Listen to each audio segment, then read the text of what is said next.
इस वीडियो के माध्यम से आप लोगों को मिलने वाला है खान सर के मोटिवेशनल स्पीच के साथ लूसेंट जीके का महत्वपूर्ण क्वेश्चन आंसर। और आप निरंतर मेहनत करते रहिए, दूसरे का देख कर नकल नहीं कीजिए।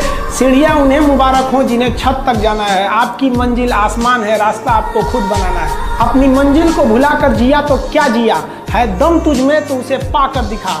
लिख दे खून से अपनी कामयाबी की कहानी और बोल उस किस्मत को, है दम तो मिटा के दिखा। पहला हमारा क्वेश्चन है, नोबेल पुरस्कार का आयोजन कहाँ पर किया जाता है। दोस्तों, जो नोबेल पुरस्कार है इसका आयोजन जो है ये स्वीडन देश की राजधानी स्टॉकहोम में किया जाता है। ठीक है, लेकिन आपको याद रखना है कि जो शांति के क्षेत्र में नोबेल पुरस्कार दिया जाता है ये नॉर्वे की राजधानी ओस्लो में दिया जाता है। ठीक है, तो दो फैक्ट हैं अलग अलग, आपको याद रखना। यदि हम बात करें नोबेल पुरस्कार की तो इसकी स्थापना 1901 में की गई थी। ये 6 क्षेत्रों में दिया जाता है, साहित्य में, भौतिकी में, रसायन में, चिकित्सा में, शांति में, और 1968 से ये अर्थशास्त्र में भी दिया जाता है। ठीक है, तो ये याद रखना, अर्थशास्त्र में नोबेल पुरस्कार कब से दिया जाने लगा है, 1968 से। लेकिन समय बहुत अजीब चीज होता है। समय और समझदारी दोनों बड़ी अजीब चीज है। जब समय रहता है ना तो समझदारी नहीं आती, जब समझदारी आती है तो समय चला जाता है। दुनिया का कोई इंसान कामयाब हुआ है तो उसको एक ही चीज है कि उसने समय रहते समझदार हो गया था,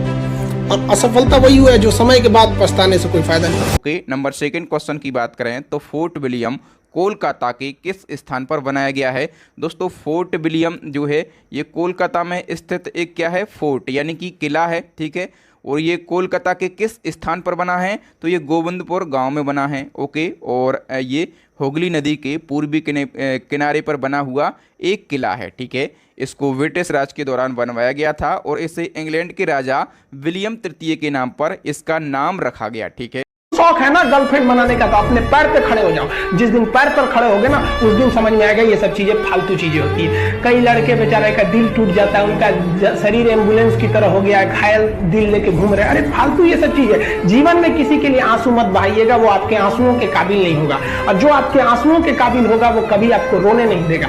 दिल टूट गया, गोली मारो यार, प्यार 24 कैरेट का था आपका, उसी की औकात नहीं थी जो खरीद सके। थर्ड क्वेश्चन है, आर्थिक रूप से कमजोर वर्गों के लिए यानी कि ईडब्ल्यूएस के लिए 10% आरक्षण लागू करने वाला भारत का पहला राज्य कौन सा बना है। तो दोस्तों ये बना है गुजरात। ठीक है, और एक क्वेश्चन पूछा जाता है कि जो ईडब्ल्यूएस की व्यवस्था करी गई है आर्थिक रूप से कमजोर वर्गों के लिए 10% आरक्षण की व्यवस्था करी गई है, ये कौन सा संविधान संशोधन करके करी गई तो 103वां संविधान संशोधन। और ये कब किया गया था तो ये 2019 में किया गया था। कमजोर व्यक्ति ही दूसरे काम का बदला लेता है, लेकिन जो ताकतवर होता है वो माफ कर देता है। लेकिन जो बुद्धिमान व्यक्ति होता है वो इग्नोर कर देता है, नजरअंदाज कर देता है और बच के निकल जाता है। क्योंकि अगर कोई व्यक्ति आपको पहली बार धोखा दिया तो इसमें उस व्यक्ति का गलती है, लेकिन वही व्यक्ति अगर दोबारा धोखा दिया तो इसमें आपकी गलती है। सबसे समझदार होके चलिए और मिजाज में कुछ सख्ती भी रखिए। लोग पी जाते अगर समंदर खारा नहीं होता तो थोड़ा सा सख्ती भी बना के रखना चाहिए। नेक्स्ट क्वेश्चन है, 1911 से पहले भारत की राजधानी क्या थी। तो 1911 से पहले, ठीक है, भारत की राजधानी कलकत्ता थी। ब्रिटिश राज के दौरान 1911 तक कलकत्ता जो है ये भारत की राजधानी थी। ठीक है, और दिल्ली को राजधानी बनाने की जो घोषणा है ये जॉर्ज प्रथम ने करी थी। ठीक है, और कब करी थी तो 11 दिसंबर 1911 को करी थी, याद रखना। अगर आपको काबिल बनना है ना, बाज की तरह उड़ना है तो बार बार बोलते हैं इन तितलियों का साथ छोड़ दीजिए, क्योंकि 10 साल बाद लोग आपसे मिलेंगे ना तो पूछेंगे तुम्हारी हैसियत क्या है, तुम कितना कमाते हो। ये नहीं पूछेंगे तुम्हारी गर्लफ्रेंड थी कि नहीं थी। यहाँ समझ में आ गया, ये सब टेम्परेरी चीज होते हैं। सब हटाइए ये सब चीजों को। जिस दिन आपको जिस दिन रियलिटी समझ में आएगी ना उस दिन कोई बोल, हम आपको क्या बोले।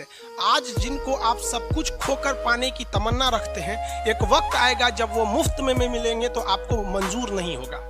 ये सब चीजें फालतू होती है, लेकिन अभी उम्र की गलती होती है। उम्र के बाद सब सुधर जाते हैं। कृष्ण भगवान का भी एक उम्र था जब गोपियों के पीछे घूम रहे थे। एक उम्र आया, भाड़ में गई गोपियां, मारा देखे महाभारत करा के रख दिया। कृष्ण भगवान तब तक नहीं कहलाए जब तक उन्होंने गोपियों का साथ नहीं छोड़ा, तब तक वो केवल कन्हैया कहलाते थे। भगवान तभी कहलाए जब उन्होंने लड़कियों का साथ छोड़ा। तो अब तक केवल आप विद्यार्थी कहलाएंगे जब तक कि लड़की या गर्लफ्रेंड के साथ रहेंगे। जिस दिन इनका साथ छोड़ेंगे ना उस दिन दुनिया आपको देखेगी।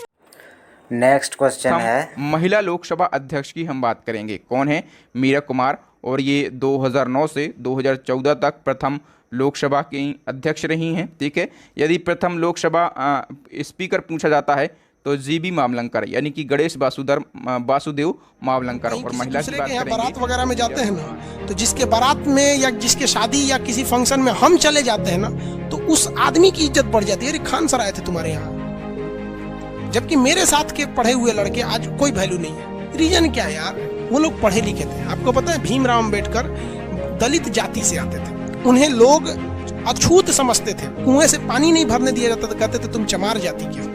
लेकिन वो व्यक्ति पढ़ लिख कर इतना आगे चला गया, इतना आगे चला गया, कहा जाता है ना कि काबिल इतना बनाओ खुद को कि तुम्हें रोकने के लिए कोई कोशिश नहीं बल्कि साजिश करनी पड़े।